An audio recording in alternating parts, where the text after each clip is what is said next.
یوتیوب من خیلی خوش اومدیم.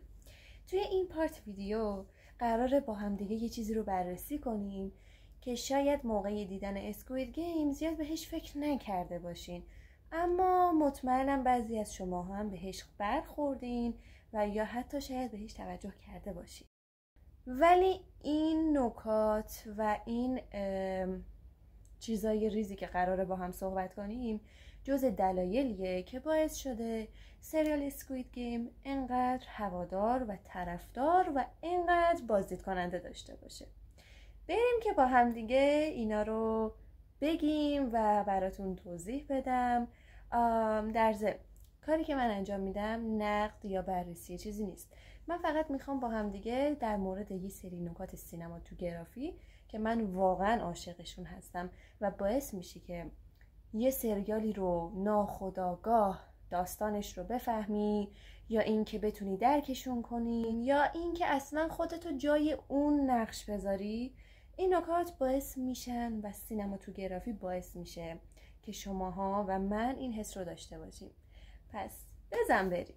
اولین بخشی که میخوایم در موردش صحبت کنیم رنگ‌هایی که توی این سریال خیلی استفاده شده. کلاً این سریال با رنگ‌ها و ذهن ما خیلی بازی کرده. برای مثال بخوایم در مورد چی صحبت کنیم؟ لباسایی که نگهبانا پوشیدن.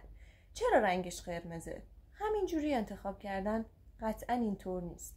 رنگ قرمز به خاطر اینکه نشان دهنده قدرت، خطر، خون هستش، ممکنه به خاطر همین از این رنگ استفاده شده باشه و لباس نگهبانا به این رنگ باشه. اگه دقت کرده باشین وقتی نگهبانا توی صحنه ها هستن ما ناخودآگاه اون حس ترس و بیرحمی و کنترلگرانه بودن اونا رو کاملا حس میکنیم، حتی قبل از اینکه اصلا بدونیم اتفاقی میفته نمیفته.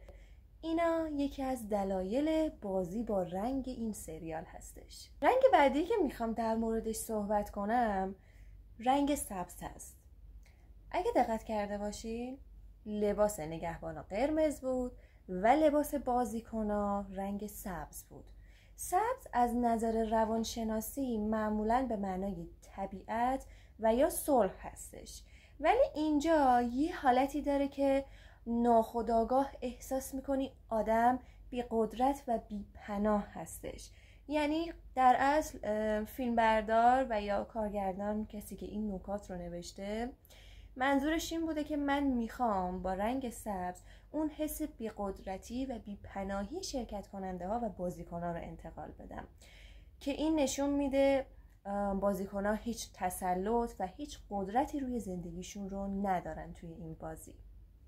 برای دیدن پارت بعدی لطفاً کانال منو سابسکرایب کنید. منتظرتون هستم.